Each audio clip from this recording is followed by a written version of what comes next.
I gotta tell somebody. This is the best thing I've ever seen. That. Let's talk about that. You need this. Listen to this. Memorable and exciting. Well, then be less boring. I'm going to tell everyone. Wait here. Mighty remarkable, Big Daddy. Remarkable? Welcome to Remarkable, a podcast for B2B marketers that deconstructs the most iconic moments in film, television, pop culture, and advertising for a single purpose: to give you, the B2B marketer, the same storytelling techniques that the pros use. In each episode, you will learn techniques from Hollywood, Pixar, Marvel, and beyond, from Spielberg's hands to yours, bringing remarkable content ideas to you every single week. I'm Ian Faison, CEO of Caspian Studios. This is Remarkable. This week, talking about B2B marketing lessons from Desert Oracle.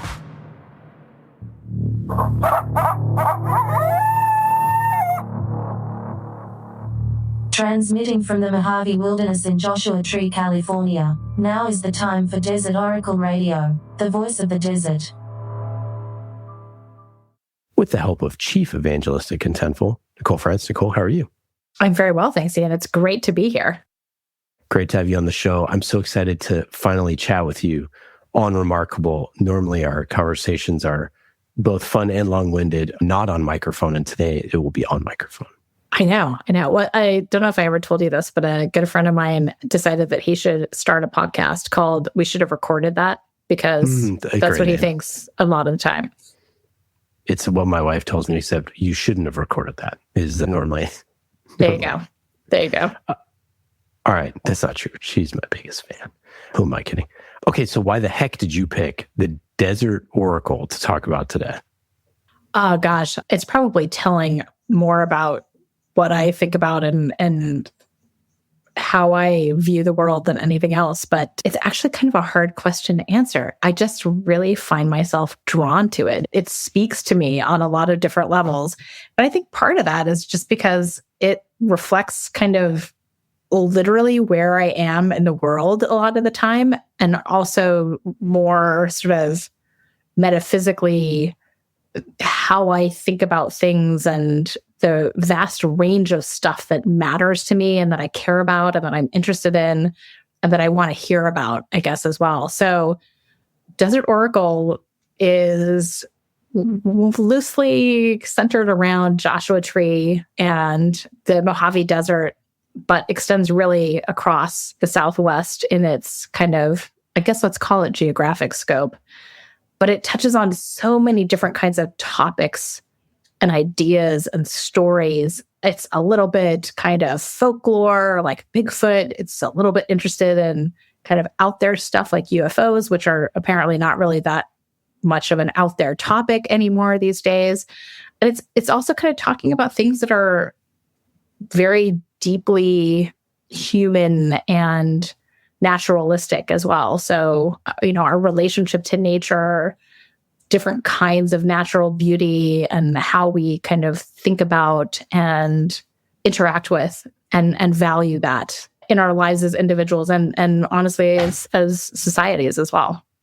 Zooming out from Desert Oracle, tell us about your role as Chief Evangelist at Contentful. Oh, that's a fun one. I have a title that I think inspires an equal degree of envy and just astonishment, because what the hell is that anyway? My job is really to be a public face of Contentful and to help be a kind of facilitator between the great thinking and subject matter expertise that we have within the organization and our customers and our partners and the wider world. So I spend a lot of time going to conferences, giving talks, listening to talks, talking with customers, working with partners. My job really is to bring some of that broader context and thinking about the areas that we ultimately touch on and the kinds of things that we're helping our customers' organizations to do. And yeah, I talk a little bit about the product too, but that's not really the main thing that I spend my time overly focused on. Meredith, what the heck is Desert Oracle? So to me, the Desert Oracle is something that should have been on the shelf of the camp I grew up going to. That is Meredith O'Neill, our amazing producer extraordinaire. It was this like super small house in the woods of northern Vermont. And all the furniture was from the 70s, and it was like super itchy and brown. The air was always like a little bit damp and smelled like wood smoke. And on the nightstands would be like Reader's Digest. And that's sort of where I picture the Desert Oracle existing. It's this pocket-sized field guide to the American deserts, and it comes out quarterly, and it's bound in this sort of like iconic yellow cardstock. The periodical was started by Ken Layne, and it was a self-published zine at first. The Voice of the Desert thing is kind of an accident because old newspapers used to have this kind of grand description on the masthead beneath the name of the paper. So the idea was kind of a joke with the coyotes because coyotes are the voice of the desert. But it's now grown to include a radio show in California on KCDZ 107.7 FM. And now there's a podcast, a book, an audiobook, and a traveling stage show. And it's like less of a practical guide to the deserts and more tales of lore and the paranormal and history and botany and curiosities from the Southwest. Tonight we are going to talk a little bit about skinwalkers. I actually just ordered Desert Oracle #1, and it has stories like desert trailers in hippie hot springs in Nevada of the 1970s and Picacho, the Arizona town that vanished, for example. And if you ever listen to the podcast, it feels like a radio show from like Twin Peaks or something. It's kind of Ken Layne speaking like sort of stream of consciousness, and he's talking about the news and goings-on of his small desert town. This last Sunday, this glorious Sunday, I take my coffee and my book outside and sit in the sunshine, mostly ignoring the book because it's just so nice out. And the creator, Ken Layne, was born in New Orleans, actually. He was raised in Phoenix and now lives in Joshua Tree. And he'd initially been inspired by Desert Solitaire by Edward Abbey when he was younger. And that's about Abbey's time as a park ranger in Arches National Park in Utah. And he said, it was like a light turned on. I thought, my God, there's some scheme where you can write about the desert and live in the desert. This guy sounds like he figured it out. And then you forget it, like so many things when you are a kid. So he's really like inspired by his childhood. There was something about the vast landscapes, the quiet, the ability, if you could figure it out, to kind of be on your own in this sparsely populated, immense land, and to have your work be part of where you live. Layne was a journalist in the 90s, and he had written for Gawker and its political spinoff Wonkette, which he actually once owned. Did you like covering politics? No, I hated it. My theory on being a full-time politics writer is you cannot do it if you have strong morals and ethics. Because right. You'll just be heartbroken and furious every day. And at one point, he said he had this lucid dream about the Mojave Desert. I found myself in this very, very deep, realistic, long dream. I remember there was a recording studio in my house in the Mojave, and I had done a lot of music work in the 1980s. And I did not want to do that anymore. And I'm thinking, now, why would I have a recording studio in my house? What's that for? And of course, I'm talking to you from a recording studio in the Mojave that's behind my kitchen here. So I had a sense of where I was going to go, but I didn't know what I was going to do there. And after 7 years of working as a journalist, he was pretty fed up. He decided to give it up and follow his Mojave Desert dream. And he said, by the time I quit for good, I felt it was the absolute worst place for a writer to be. Nobody reads anything on the internet. You just glance at it to see if you agree or are outraged. I think it's garbage. It's no good for any of us. And he says now people are moving toward analog media. And he said, you buy vinyl, you put it on, and you listen to it. No one is going to message you in the middle of it. No one is going to cut you off. These objects that do one thing well, are having a moment right now. And so when he decided to start Desert Oracle, he said it was because I wanted to indirectly evangelize for desert conservation. It was also a reaction to what he calls the numbing horror of social media and the digital age. He says, to escape it is getting harder and harder. So given all of that, a few lessons I would pull from it when it comes to like content and marketing is, one, go analog, make something that sort of like calls back to sort of an old age before digital media, because I think that really has an appeal to people now, to like simpler times. Number two, I would say make an escape for your audience, right? Something that they want to go to sort of get away from the, what did he call it? The numbing horror of social media and the digital age. And number three, pay attention to your, I wrote this as kind of a joke, but pay attention to your lucid dreams. I think the things that are sort of like deeply in your subconscious, I don't know if you want to take that seriously or not. But number four, use inspiration from your childhood. I feel like we've talked about this before on the show, is I think the things that you're like obsessed with when you're really young are still things that probably appeal to you now. And it's fun to work that into your content as well. So that's what I took from it.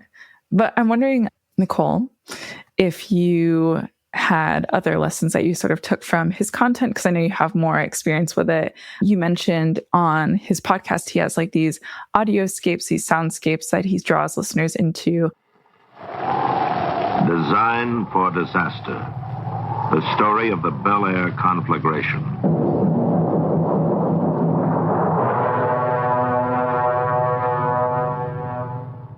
And if that's something that people can work into their marketing as well. The soundscape stuff, I think, yes, absolutely. And I'll just back up a little bit and say, you might find some irony in the fact that I work for Contentful, which is all about creating and managing digital content in ways that make it easy to put it in any digital channel. And here I am with my inspiration being basically like the misanthrope, anti-digital Ken Layne and Desert Oracle. But I do think that there's some really powerful inspiration here, certainly for me. And again, back to the subconscious point, Meredith, thanks here. Maybe there's a little too much here that's revealing in my subconscious. But I think part of what Ken Layne does with Desert Oracle is paint this very compelling picture of a place.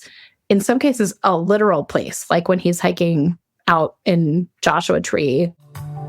Night has fallen on the desert and it sure got cold fast. That's the October surprise of the high desert. Or November surprise, if that's when it happens. What random day after a heat wave will it suddenly get very cold with snow flurries and the whole deal? Or in some cases, it's more of almost like a spiritual place, a conceptual place that we want to be. And it's kind of a state of mind. It's a way of being.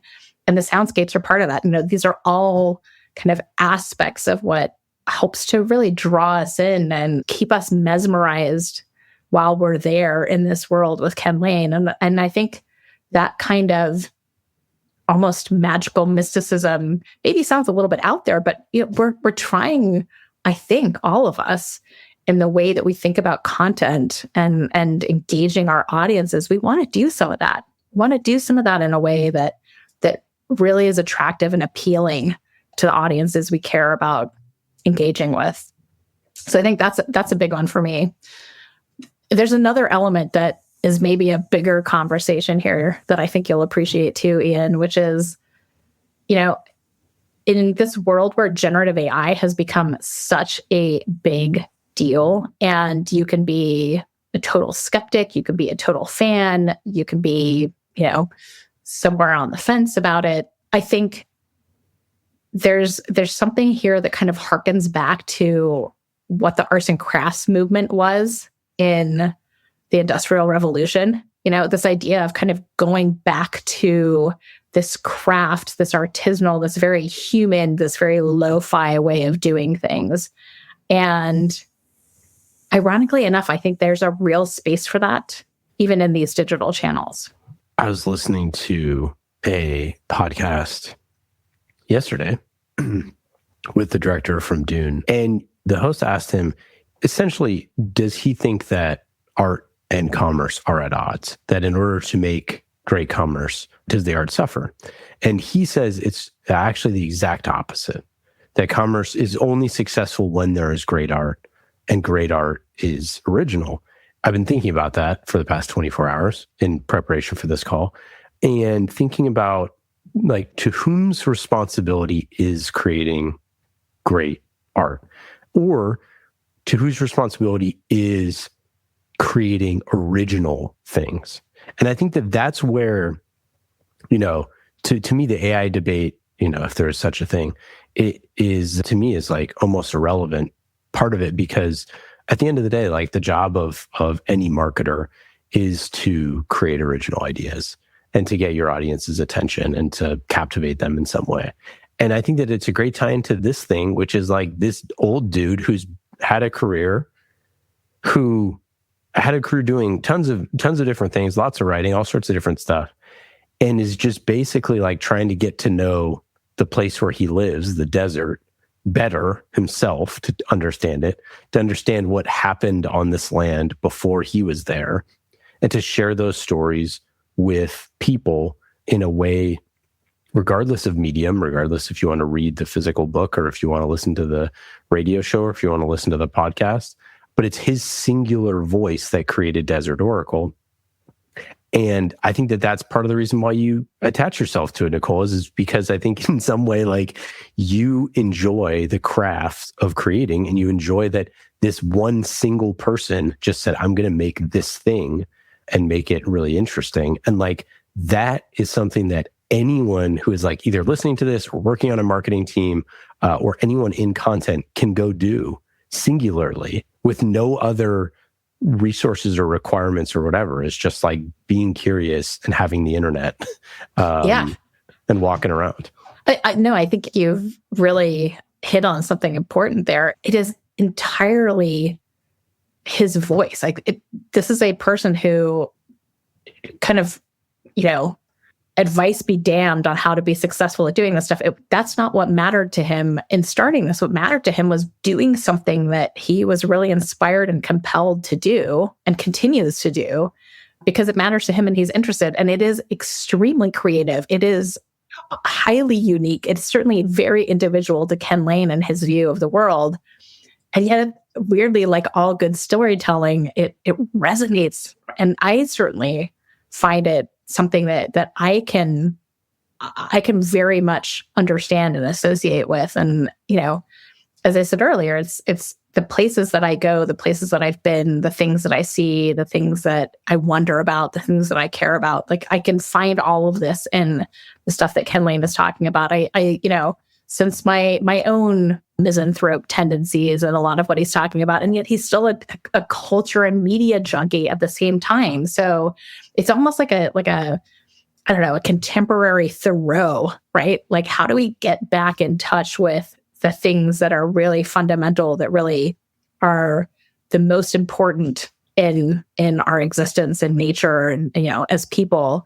And then how do we kind of associate those meaningful things with what we do in the rest of our lives? So it's absolutely taking this creative idea and just pursuing it. And it doesn't take an awful lot of resources. It doesn't take an awful lot of budget. It doesn't even take necessarily a whole lot of tools. You just have to go out and do it. And it's funny how it finds a path to an audience. And I think there's something very sort of maybe counterintuitive and yet totally obvious at the same time. He is actively rejecting conventional wisdom about how you build an audience, right? And yet that is absolutely part of what is making him successful at doing it. And it's almost like the extent to which, like, I think of REI a lot of times in this kind of context, where REI is telling you, like, use the stuff you already have, like, don't buy new shit. And that somehow is part of what makes you want to keep going back to REI, or not REI, I mean, Patagonia. Like, this is what makes people so loyal to Patagonia, is the bigger mission, and like weirdly telling people not to buy it somehow is what makes them want to go and buy more, which weirdly is sort of, but not actually their intent. I think another, they say that the best characters are always hypocrites, right? It's like what makes, a character so compelling is that they slam their fist on the table and scream at their son, don't drink and drive. And then later in the episode, they drink and drive and they hit a sprinkler head and then, things happen. It's like, that's why it's so, it's like we are interested by that. And our guy, Ken, by the way, he's not old. I should also preface that. But he's a good Gen Xer like me, Ian. So we'll take that for what it is. Yeah. He's an old soul. He moves like an old man, not in his physical, but in his presence. But it's also funny, though, is that if you go to desertoracle.com/press, he has all the press of all the news outlets and all the places that are all digital media that are like, he's still bragging on the fact that a bunch of people have profiled him in digital publications. Yep. So like, I think it's just so like, I think that you can, I think that people of his ilk can sort of struggle with the world, but also be forced to, comply with it. And I think that that's like where a lot of us are on digital and social and all these sort of things where like our parents hated, or maybe grandparents for certain people hated television, right? Like, they thought it was the worst thing that's ever been invented, right? Video games? Do you remember being told that video games were going to rot your brain now? It's like now you look at like, they've done all sorts of studies, like people who play video games are just like happier than people who don't, or just happier than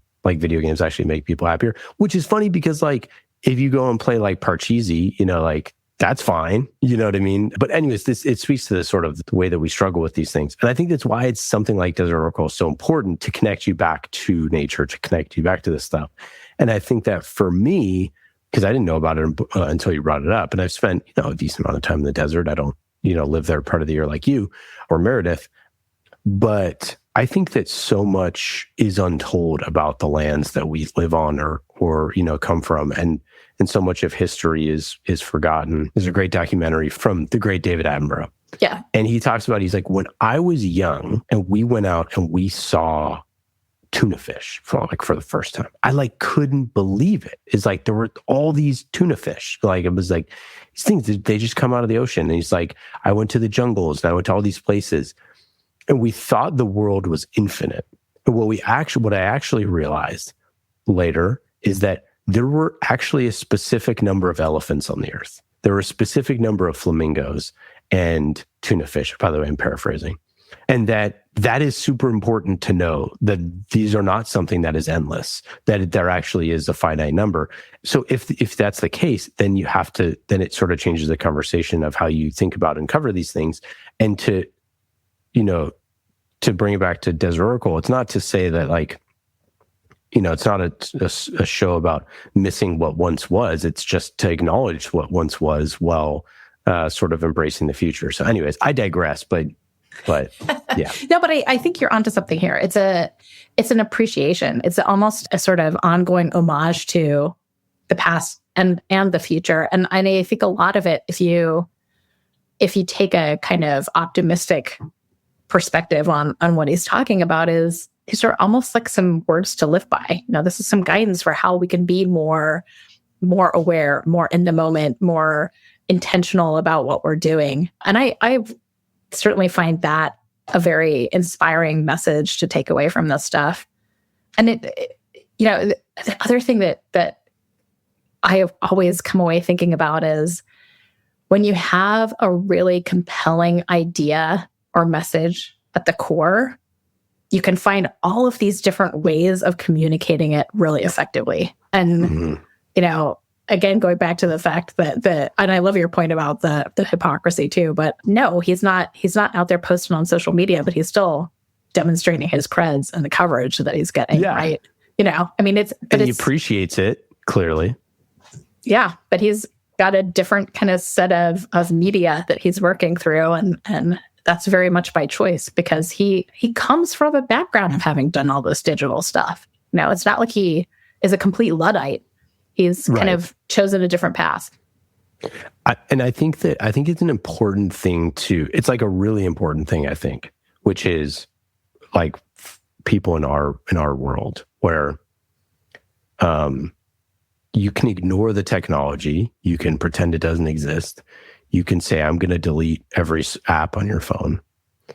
But if somebody famous, if Kim Kardashian finds your podcasts and posts on it on Instagram, and all of a sudden you get 2 million listeners overnight, you are still part of a machine in which that is, something where people find information, and it's somewhere where your audience is. And I think that, like, to say, hey, even though he sort of conducts himself in this way, it is irrelevant to his audience way. In other ways, it is relevant, but it's irrelevant to his audience in terms of how they find his content or how they could potentially find it, because they are coming in from all these different places where people, accelerate word of mouth. And one of those ways is social media. So it's just a fascinating, thing to say, like, hey, you can hate something and ignore it, and you could, ignore AI, or you could ignore these other things. Like, that's fine, but it is still going to exist in the world. And once the cat's out of the bag, like, it is just how life is. And so it's part of it. It's all part of it. And recognize it and appreciate it. I agree. It's interesting because I first found Desert Oracle through the podcast. I'm trying to even remember how. I think my other half was the one who found it before I did. But we also often stop at the 29 Palms Inn, and they have the quarterly booklet there. So it was like rapid follow on. We found the podcast, and then we found the publication. And I guess it really speaks to this idea that, multimedia is everywhere. It's in a whole bunch of different stuff. And I think that is actually a really important message and takeaway here too.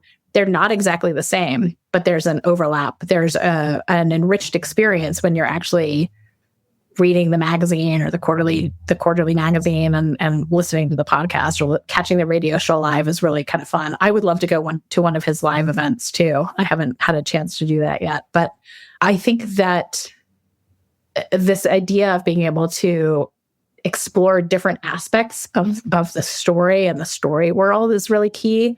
I think the other thing that you talked about that for me is so intriguing and certainly so relevant when we talk about content marketing is knowing where your audience is, one, but also being able to bring, number two, your audience to where you are or where you want them to be. And I think that's kind of where I'm going with this. Like, I have totally been brought in and am bought into the world of Desert Oracle. How I got there is almost immaterial, but like there are all these different places that I'm getting this enjoyment from being part of that world. And, I feel like I have kind of found a path that brought me in there. Was I already there? Maybe, not knowingly, but I am now. I am very consciously and actively in that world. And I enjoy it. I get something out of it every time I listen. Is there, you mentioned the soundscape. Is there something in the stories? Is there something in the way that he tells stories? Is there something, like, what is it about the show that you love so much? And is there something that we could bring into, our B2B content? Some of it I think we've touched on already. And that is that there's a very specific point of view. It is Ken Layne's point of view. But he also brings in a bunch of stories from other people and from other places and sometimes from other times as well. And you kind of touched on that, as did Meredith in the background. He's curating an experience for you. And I think that is a really powerful takeaway here. The other thing is like that distinctiveness in that perspective and that point of view. I think that's something that really effective brands kind of gravitate toward anyway. They're good at it, consciously and sometimes unconsciously as well. And I think B2B marketing needs more of that. What we offer our customers, regardless of what we're selling, is typically not generic stuff. So why should our marketing sound like generic stuff? And yet a whole hell of a lot of it does, and I think we are, and have for a long time been in a world where there's a tremendous volume of noise, and the kinds of things that get cut through are things like Ken Layne's curmudgeonly, somewhat dismissive and yet somehow totally compelling take on the world. That's what draws people in. And it's not for everybody, for sure, but boy, it creates an incredibly loyal and dedicated audience. And I think that's actually kind of what we want to do as B2B marketers as well. Yeah, I was talking to someone before this about a famous tech podcast, and they were like, yeah, we want that same sort of vibe. And I was like, well, the vibe that this show has, the tone, is very reverent in a lot of ways, and they're willing to touch the third rail and fight about it. Like, do you want to touch the third rail?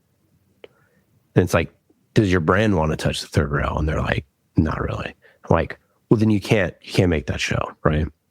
And I think that that's like part of the thing is like, we want the Ken Laynes of the world to tell us what they're thinking, to look, they look at the world in a different way than you do.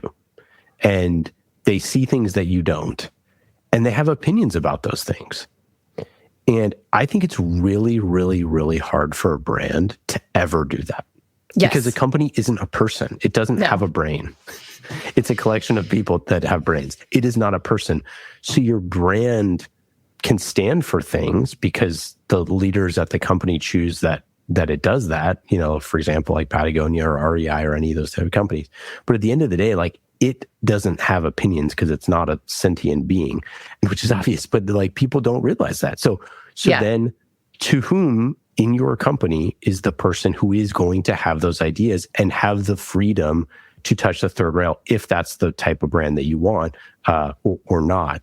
And what you get is authenticity. Because what we see in B2B is vanilla, is watered down, is the antithesis of that. It's the offend no one. But the thing that's interesting is that the corollary of that, which is that therefore everyone will be attracted to it, is not necessarily true.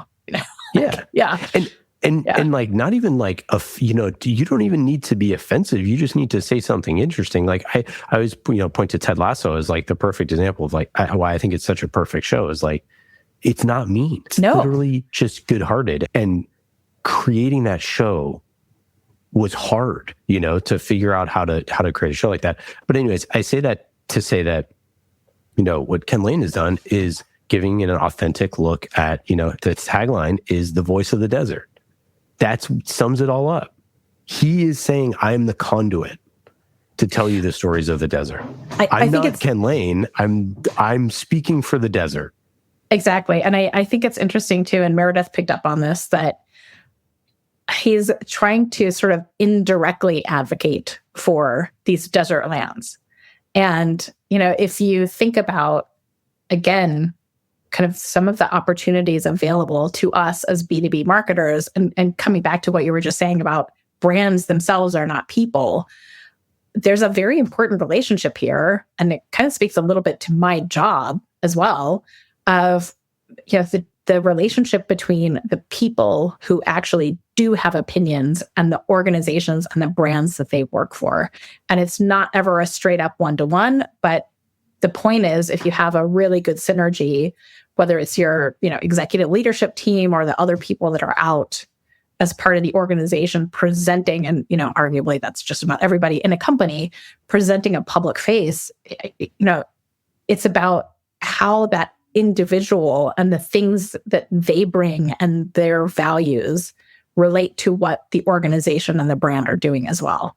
And it's challenging, right? It's challenging because you can't control all of this stuff necessarily. You can guide and you can manage and you can foster and you can, try to encourage the quote unquote right things and discourage things that might be, certainly inappropriate or counterproductive. But I would say that this is kind of part of a larger challenge that all brands have, which is that we don't, as businesses, control them. We don't, as marketers, control all of the conversation. And the very best examples of where this works well is where we have, as businesses and as marketing leaders, the confidence to be authentic in the conversation, to have our people be authentic, and to understand and engage with our customers, with others in the industry in a way that is equally authentic, and to roll with it. to see where it goes. Sometimes some amazing, wonderful things happen out of that conversation, out of that collaboration. Sometimes it doesn't go well. And in those cases, it's a question of like, how do you, with integrity and authenticity, how do you handle those situations? But I think this is really the point. And circling back to the Gen AI thing again, like this is part of what distinguishes us as humans. And I think ultimately that is still going to be very, very important in how we create effective marketing campaigns and messages and approaches and content. The things that are really human come through and resonate in that way. I think that one of the biggest mistakes that I see marketing teams make is that they don't know who they're creating for and they don't know their own voice.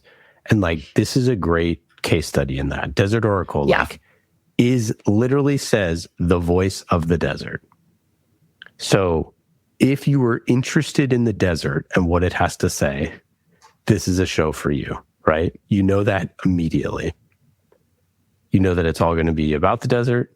I don't know, like, if it's about all deserts or one desert or whatever. The interesting thing is, like, it's not even entirely and completely about the desert. Like, he brings in all kinds of other stuff too, right? Because he's far ranging. Yeah, and exactly. And I think that it's just like such a great lesson. I was talking to someone earlier about, one of their leaders said, why would we create a video series when we could create more customer testimonials? And I said, well, those are two completely different things. One of them is about you, and the other thing is about them. It's like one of the things you're creating to help people improve their lives or careers or entertain them in some way. And the other thing is why they should pick you as their software because one of their peers did it. And I'm like, clearly you don't understand the utility of the things that you're creating for your own audience if like those are the type of questions you're asking. But that's a really common question. That's like an extremely common question, right? Is like, why this? And it's like, well, if every single thing that your company creates from a content perspective is buy our shit, then like inherently you know that this company is selfish and does not actually want to contribute into the community beyond what their software can do or their company can do, which is fine if that's what you want to do. But if you don't want to do that, and if you want to improve the community in which you live in, then you need to create stuff for them that you think should be for them or with them or in the voice of the things that they want. It's the difference between having a transactional relationship and actually having a partnership. And I know that term gets sullied and misused in all kinds of ways, but if you're in it for the long term with your customers, if you're in it for the long term in your industry, you're thinking beyond just what you're flogging. You're thinking about the bigger context. You're thinking about the bigger objectives. And I think, that's not selfless either. This is how you get a sense of how trends are changing, how expectations are changing. This is how you have those really important signals for how you need to evolve and adapt, whether it's how you're marketing or what you're developing, what you're selling in order to meet those changing needs. And it's one of those kind of symbiotic approaches. It's a recognition that like we don't live in isolation as businesses or as people. And if we're active parts of that ecosystem, then we're contributing, but we're equal gaining from the fact that we're active contributors. I think another point here with our guy Ken is that it started to your point. It started as this indirect look at desert conservation, and then it has evolved. And like that's we're 233 episodes in at this point, right? There's just so much power and longevity. I think it's like 80% of podcasts don't make it past episode 7. For business podcasts, it's even worse. People have no desire to think of what episode 100 will be. And when you don't think like that and you don't have long-term thinking in your company or why you would want to make 100 or that you would want to keep making it, It's like I question if you should make it in the first place. Like, you know what I mean? Yeah. Like, is it really worth doing? You know? I hear you. It's funny because I suspect, and I don't know, but in the case of Ken Layne, I think he probably makes it first for himself. And I'm sure that was at least part of the initial motivation. But it turns out that he has found an audience of people who have really similar tastes and preferences to his own. And so it makes sense to keep going on, right? I mean, I think you're right. I also would add that you don't necessarily have to have a sense of what exactly episode 100 is going to be like, because how the hell are you going to know? Yeah, there's no way. But what you have to have is the confidence that there's going to be something interesting and compelling so that by the time you get to episode 100, you're just chomping at the bit to be able to cover it. Yeah, and I think that just the idea that you think that this thing should still exist after episode 100, right? Like that's like part of it. I mean, again, you could make a movie, you could make a documentary, you can make all sorts of things that are like contained, a miniseries, whatever. Not to say that that stuff isn't super valuable, but in this case, I think that like part of the power is the longevity. To think of like the desert's got problems 4 years ago, it's got problems today, it's going to have problems 10 years from now. Like, and those things are going to need solving one way or the other. And so this show should exist. Yeah, we're all going to wonder what our relationship is between the natural world and the digital world too. You know, these are perennial questions. Okay, so any other thoughts on Desert Oracle? Yeah, I guess I would summarize by saying when you have a really good idea, I think you just go and do it. And this maybe a controversial idea, but you don't have to have everything totally thought through. I am willing to bet that Ken did not have like this whole kind of specifically lo-fi multimedia thing in mind when he started, but it evolved and expanded to this over time. And he actually started by writing and not with the radio show and the podcast. So I think the really big takeaway for me from that point is if you have a good idea, find the starting points that make sense and build from there. I know there's always pressure to have like the comprehensive marketing plan, but in a lot of cases, we're not going to start with something that's comprehensive. We have to start with a few of the fundamental elements and build from there. And I think that's also probably the way that we do it quickly, because as much as I think there's plenty of room for deep thinking and thoughtfulness, that doesn't mean you sit around and wait till you have the perfect plan. You got to just start doing it. Yeah, I couldn't agree more. If you have a 200-page story in your head, do it in 20 pages, do it in 20 lines, see if you can do it in a different way to try to get it out the door. And not that you need to hit publish, but just to see what you can do. And yeah, it'll definitely evolve. That's great. Contentful, at the center of content. So this is like the running joke back when I was in the Army is because I was an S1, which means I was in HR. And the running joke was always, if there was a problem, any type of problem, and someone made the problem, it would be like, well, people is personnel is S1, like, Ian, you got to deal with this. I think in marketing the same way with the content. It's like every single thing in marketing is content, right? It always. And so Contentful is at the center of a lot of that. But like, how do you think about like what content is when it is so many different things, and how people should be thinking about everything from their product SKUs to their email newsletter to, their documentary series that they want to create? Like they're all content. And so it's ever complex. And yeah, it's a great question. Probably a whole episode we should do on a podcast. I should start, Ian, where we talk about this. But right. I sort of half jokingly refer to content as everything from ideas to assets.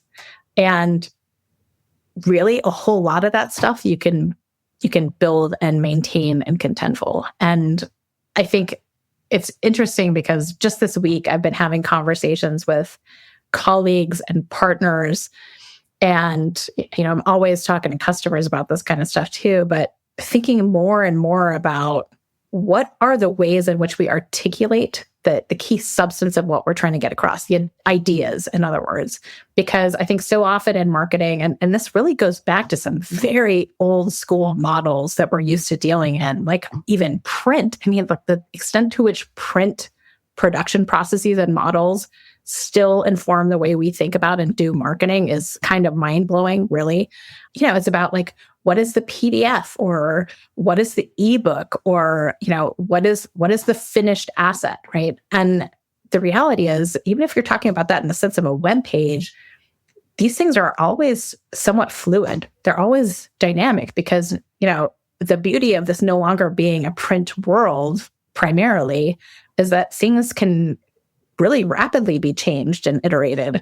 And so I think increasingly what content at the center really means is finding ways to structure and create and manage and leverage and use and apply the different elements that are the big ideas, the thoughts. And sometimes those are represented in fairly small bits of copy. Sometimes they're images, you know.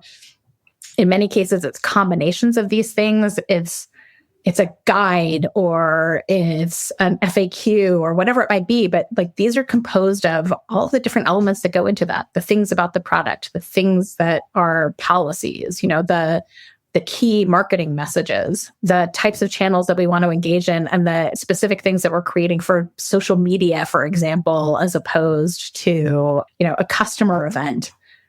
I'm rambling a little bit, but where I'm trying to get to is that all of these are part of a larger set of what needs to be managed, whether it's product content or customer service content or learning content, whether it's internal stuff or stuff that is explicitly customer facing. There's a continuum here across all of this stuff. And where this starts to get super interesting is when we think about how close we are to an environment where we can, using generative AI probably, but not just, dynamically bring the right elements together for a particular context or a particular requirement or particular type of interaction, and to make that be as effective and compelling as possible. So, you know, it's not just about a place where you manage all of the copy and images that you have on your website. It's a place where you're managing the things that really matter: what you sell, how you sell it, what's meaningful about it, you know, what the key attributes are, what the key value propositions are that you want to get across to a particular audience, who that audience is. You can imagine that when you have a place where you can manage all of that in a sensible way, a way to make sense for the people, but also that is easily interpreted and leveraged by the machines and the digital endpoints, then we can do something really, really cool. We're going to do another episode on state of content. So we'll dig super into that because it's endlessly complex. I need a name for what we do. Like, is it brand content? Is it community content? You know, it's like sometimes original is kind of like one of the ways, you know, like to think about it. I talk about our specific stuff as like serialized content, anything that's like series based. But anyhow, I don't know. I mean, you can almost go back to something very sort of Socratic, almost like it's a series of conversations that help us to understand and to help us make sense of where we are, but also where we want to go. Amazing. I like that. Nicole, wonderful having you on the show. For our listeners, go to Contentful.com, check them out. The best use of AI to make your life easier. Content that takes you everywhere. Or from anywhere to everywhere, as they say. Any final thoughts? Anything to plug? No, just that I love what you and your team are doing. I'm so glad that we got to have this conversation. It's been far too long coming, and can't wait to have it again.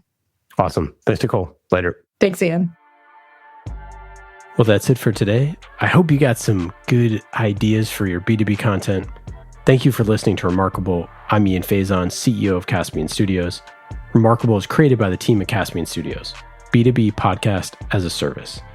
Caspian also creates fiction series for B2B companies, so if you want a business thriller, you can learn more at caspianstudios.com. Hollywood-style storytelling for B2B. And in today's episode, you heard from myself, Ian Faison, and Meredith O'Neill, senior producer here at Caspian Studios. Remarkable was produced this week by Meredith O'Neill, mixed by Scott Goodrich, and our theme song is Solomon by Falak. Be remarkable and rise above the noise.